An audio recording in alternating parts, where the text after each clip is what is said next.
오늘 여러분 영상에 나와 있는 위에 그림은 건초더미라고 하는 작품이고요. 그 왼쪽에 있는 작가인데 저도 이번에 찾아봐서 알게 되었습니다. 바실리 칸디스키라고 하는 러시아의 작가입니다.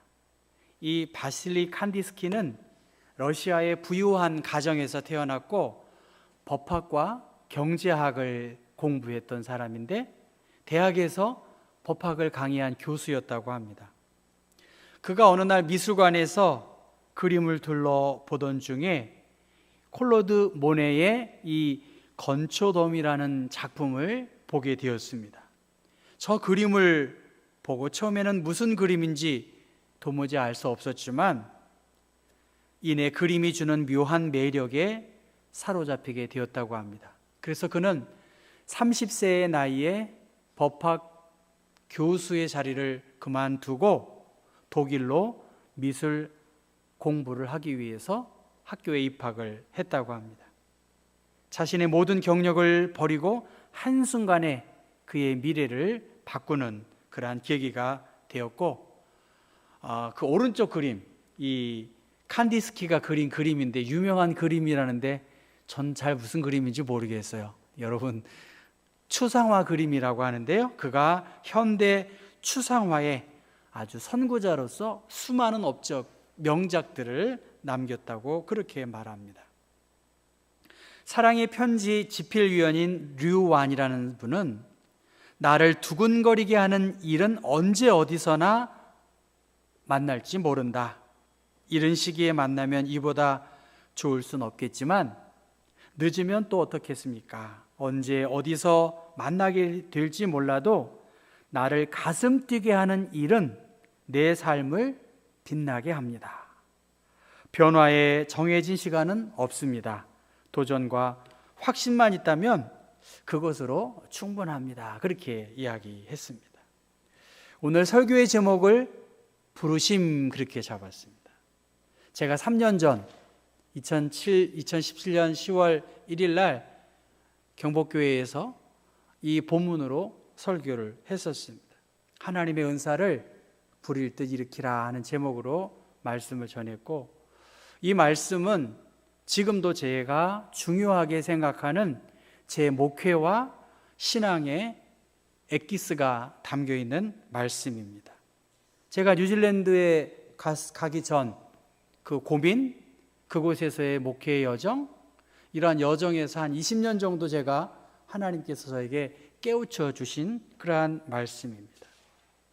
그런데 교회력, 지금 제가 교회력을 맞추어서 설교를 하기 때문에 공교롭게도 그 본문이 맞춰서 제가 굳이 그대로 하는 것이기 때문에 여러분 그렇게 이해하시기를 바라고요. 그래서 오늘의 상황에 맞추어서 하나님의 말씀이 어떻게 적용이 되고 또 깨달을 수 있을까, 그런 생각을 했습니다. 다시 정리하면 하나님이 나에게 주신 마음은 두려워하는 마음이 아니라는 거예요. 그 마음을 가지고 대하니까 제 마음에 참 평안과 담대함이 있었습니다. 그런데 목회하다 보니까 복음과 함께 고난을 받으리라 그렇게 다짐하고 갔는데 맨날 이렇게 힘든 여러 가지 일들 속에서 제가 깨달은 것은 역시 성령의 능력을 쫓아 복음과 함께 고난을 받는 것이지 무턱대고 그냥 헌신하고 낮아지고 져주고 그러한 것이 꼭 그리스도인의 미덕은 아닙니다. 성령의 능력을 쫓아서 복음과 함께 고난을 받으라, 그 말씀이었습니다. 코로나 상황 속에서 우리는 그 어느 때보다도 두려움 속에 살고 있고요, 그 어느 때보다도 기독교가, 그리스도인들이 세상으로부터, 물론 아쉬움이 많이 있는 언론의 영향도 있겠지만, 그러나 그 언론의 보도가 결코 다 틀렸다고 볼 수 없을 만큼 지극히 편향적인 생각 속에서 가고 있기 때문에 사회적인 공신력을 잃어버리고 있습니다. 보수와 진보는 어느 단체에든 다 있어요. 보수와 진보는 불교도 있고 천주교도 있습니다.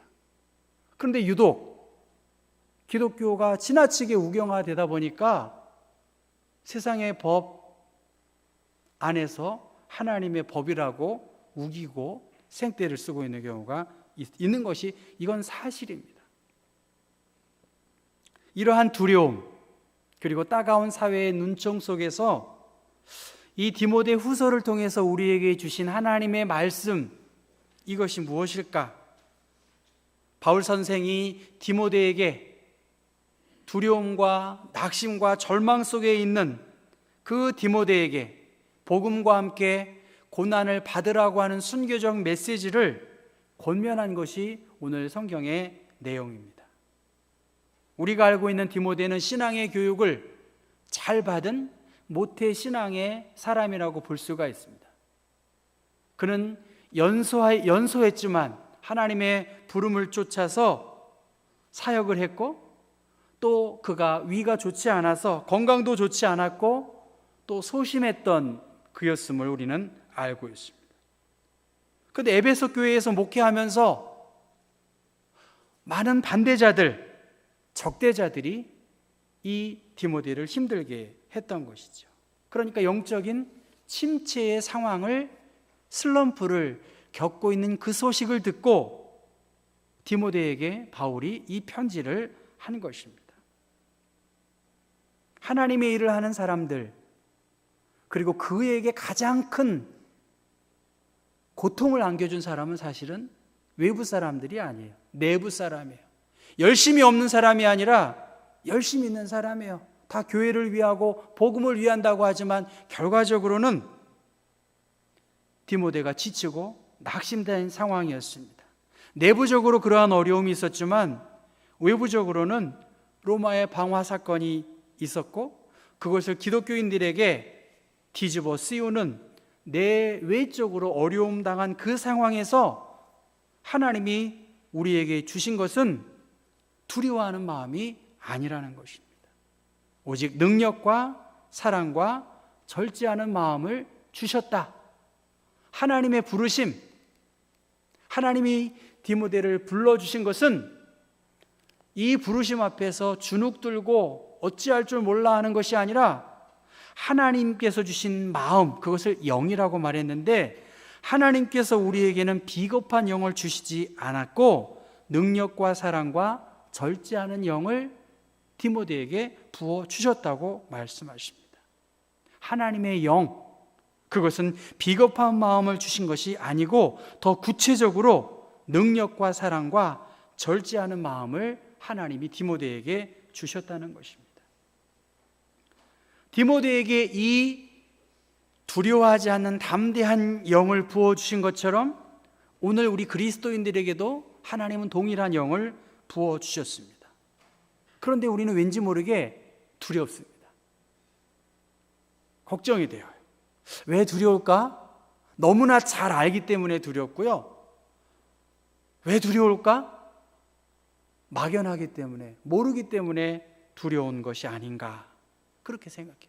모르니까 두렵고 아니까 두려운 것입니다.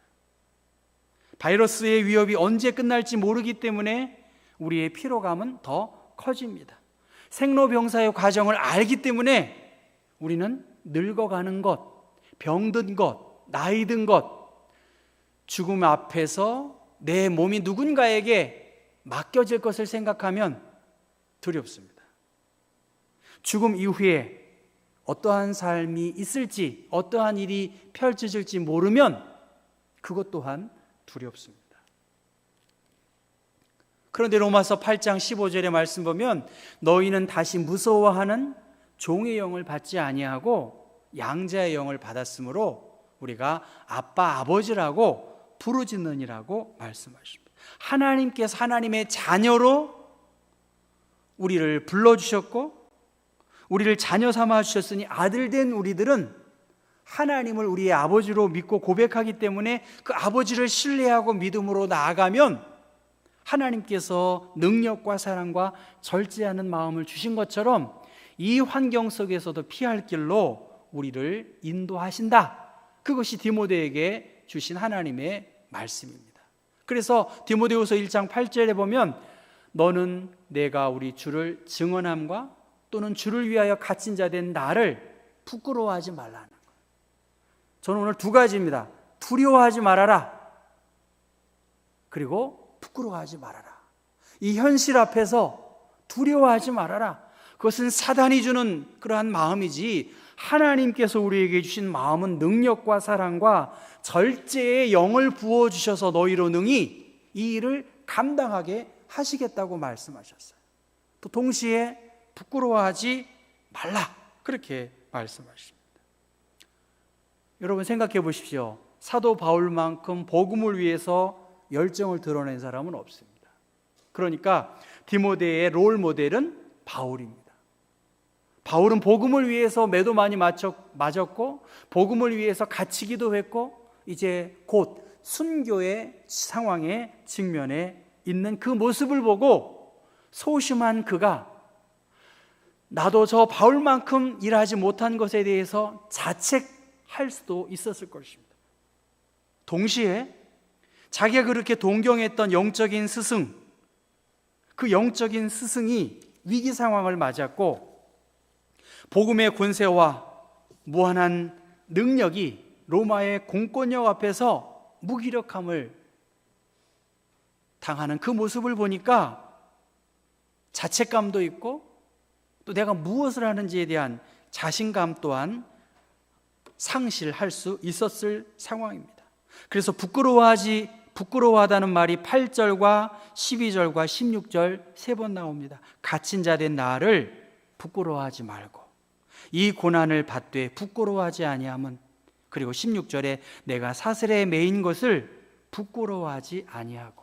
그러니까 부끄러움은 부정적인 의미도 있겠지만 이 부끄러워하지 말고 고백하라 하는 그 뜻도 담겨 있습니다. 소극적인 자세를 뒤로 하고 적극적인 자세로 복음을 부끄러워하지 말고 복음을 자랑하고 복음을 고백하는 일을 당당하게 감당해라. 그렇게 디모데에게 말씀을 하고 있는 것입니다. 우리가 잘 알고 있는 로마서 1장 말씀에 내가 복음을 부끄러워하지 아니하노니, 왜 우리 이 복음을 부끄러워하지 않나요? 이 복음은 모든 믿는 자에게 구원을 주시는 하나님의 능력이기 때문에 이 복음을 부끄러워하지 말고 이 복음을 증거하고 드러내는 일을 하라. 왜? 복음에는 하나님의 의가 나타났고 믿음에서 믿음에 이르게 하나니 오직 의인은 믿음으로 말미암아 사는 능력이 이 복음 안에 있기 때문에 이 복음을 자랑하고 드러내는 일에 너의 열심을 다하라고, 그 복음 앞에 다시 태어나라고 도전하고 있는 것입니다. 왜 우리가 두려워하고 왜 우리가 예수 믿는 것이 부끄러울까요?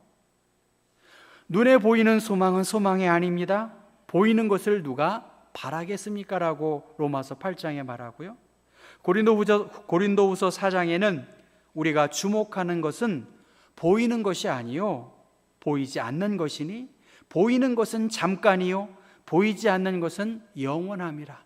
영원함에 대하여, 하나님의 나라에 대하여, 그의 나라의 가치를 알고 있는 것에 대해서 우리가 자랑 삼아야 하지, 세상적 가치 기준에 우리가 기뻐하고 슬퍼할 것은 영에 속한 그리스도인의 모습이 아닙니다. 이미 디모데에게는 장로의 회에서 안수함을 받았을 때 하나님의 은사와 능력이 그에게 주어졌습니다. 아담에게 에덴을 경작하고 지키게 하셨듯이 디모데는 이 하나님의 은혜와 능력을 쫓아서 두려움이 없이 복음을 위하여 하나님께서 그에게 맡겨주신 그 일들을 감당하면 되는 것입니다.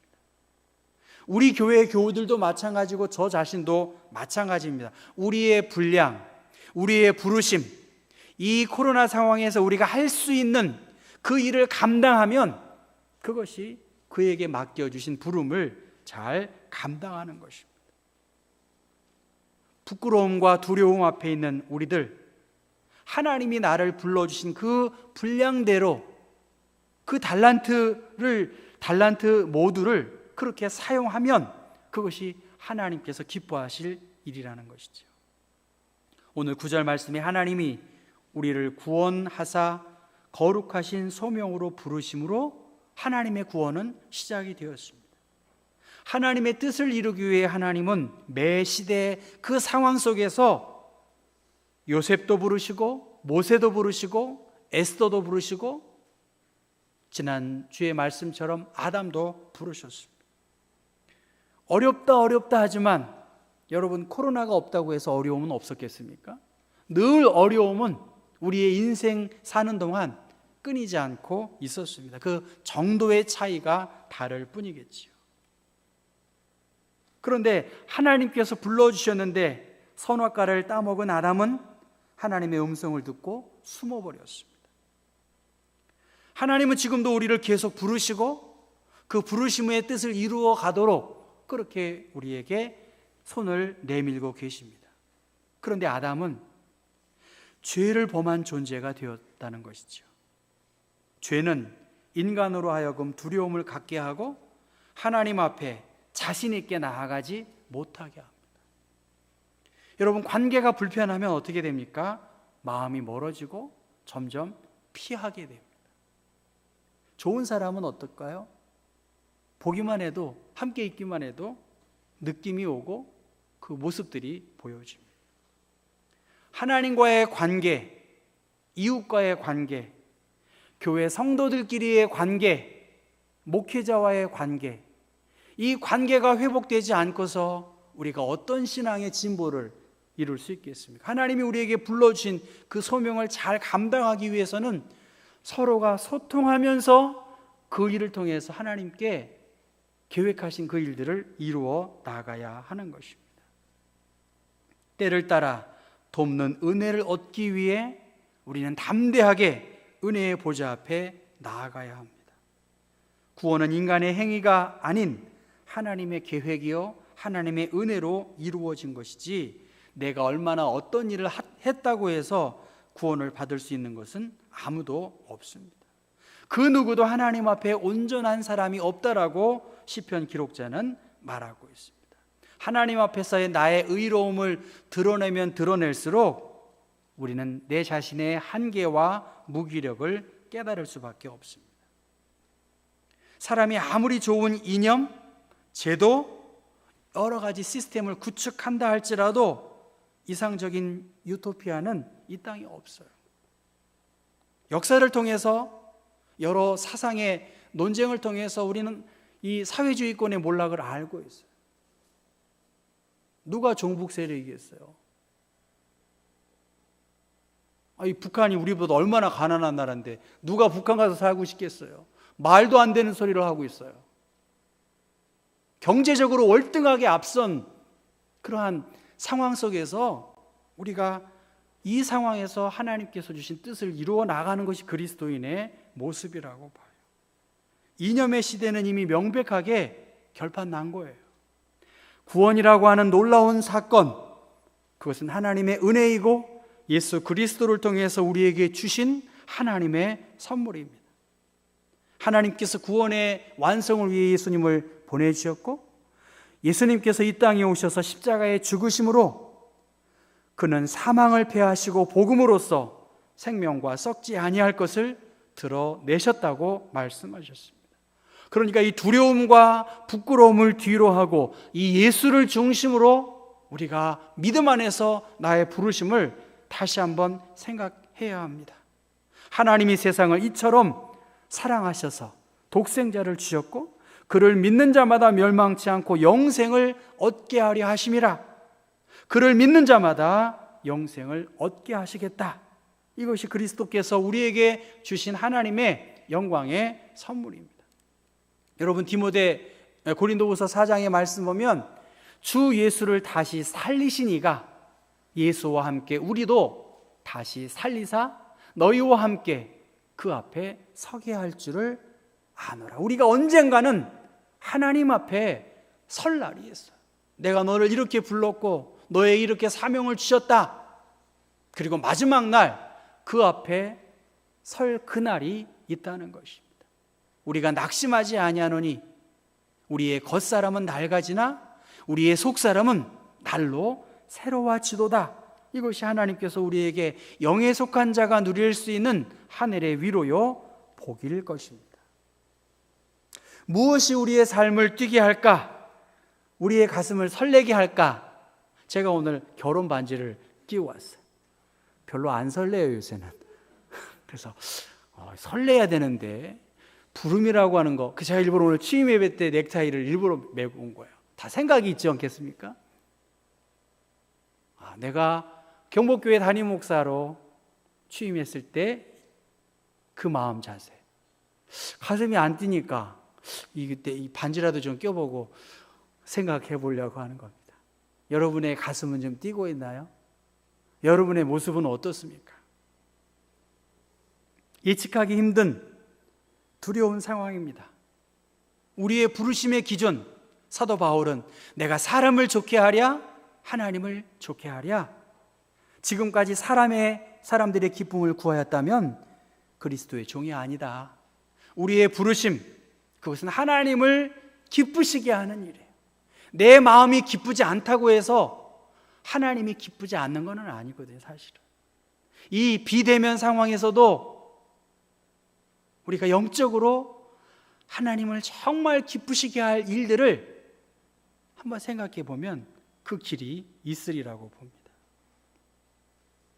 주님은 하나님의 능력을 따라 복음과 함께 고난을 받고 너희 속에 있는 하나님의 은사를 가슴 뛰게 하는 일들을 다시 끄집어내어서 불일 듯 일으키라고 그렇게 말씀하세요. 환경을 바꿔야 되겠죠. 생각을 바꿔야 되겠습니다. 이사야서 25장 말씀에 주 여호와께서 모든 얼굴에서 눈물을 씻기시며 자기 백성의 수치를 온 천하에서 제하시리라 그렇게 말씀하셨습니다. 여러분, 전 늘 부르심을 더 생각합니다. 나의 부르심이 뭘까? 나의 사명이 무엇일까 생각하는 것이죠. 여러분, 주님의 부르심을 따라 살아가는 사람들 불안하지 않거나 두려움이 없을까요? 여러분, 디모데도 바울로부터 배워서 했는데 두렵고 떨렸다고 했지 않습니까? 저에게 여러분이 물어보시면 전 어떨까요? 전 굉장히 두렵습니다. 사람들도 두려워요. 그 웃음도 두려워요. 솔직히 언제 어떤 일이 있을지 모르는 그런 상황 아니겠어요? 제가 왜 모르겠어요? 온전한 제자의 삶을 살지 못해 하나님께 미안하기도 하고요. 기도해 주시고 격려해 주시는 분들을 생각하면 미안하고 부끄럽습니다. 그러나 적어도 주님께서 제게 맡겨주신 그 일들을 두려움을 극복하면서 성령의 능력을 쫓아서 부끄럽지 않도록 성실하게 임하려고 하는 것이 저의 부르심의 자세이고 고백입니다. 너희가 부르심을 받은 일에 합당하게 행하라고 에베소서 4장 1절에 말씀하셨어요. 하나님 여러분에게 전화하세요. 여러분은 전화를 받고 계신가요? 하나님은 여러분의 마음을 이렇게 노크하고 계세요. 지금이 너를 부르고 너를 통해서 하나님의 일을 행하실 때다. 하나님은 여러분의 이 코로나 상황 속에서 손 내미세요. 그 부름 앞에 여러분 어떻습니까? 저는 두렵기도 해요. 과분한 사랑을 받을 때도 두렵고 하나님의 앞에 설 그날도 또한 두렵기도 합니다. 하나님의 은혜를 생각하면 부끄럽기도 하고요. 하나님의 복음이 없이 여김을 받는 이 세상의 풍조 속에서 저는 참 아쉬움을 갖고 있습니다. 두려움을 아는 사람, 부끄러움을 아는 사람, 저는 온전한 그리스도인이 될 수 있는 중요한 계기가 될 수 있다고 봅니다. 복음 앞에서 그 부름받은 자들은 교회를 통해서나 혹은 여러 사건을 통해서 영광의 복음이 드러날 것을 생각하면 우리는 겸손할 수밖에 없어요. 그 크신 하나님 앞에 어떻게 내 생각과 내 뜻을 그렇게 강조하고 강요할 수 있겠습니까? 하나님의 크심을 모르는 부끄러운 사람이고요. 하나님의 놀라운 비밀을 알지 못하는 그러한 두려움을 모르는 그러한 모습일 것입니다. 사랑하는 우리 경복교회 교우 여러분, 주님의 거룩한 부르심, 주님 다시 오실 때까지 인내하면서 이 소망의 열매를 맺어갈 수 있기를 주님의 이름으로 부탁드립니다. 기도하겠습니다. 하나님이 우리에게 주신 것은 두려워하는 마음이 아니라고 말씀하셨습니다.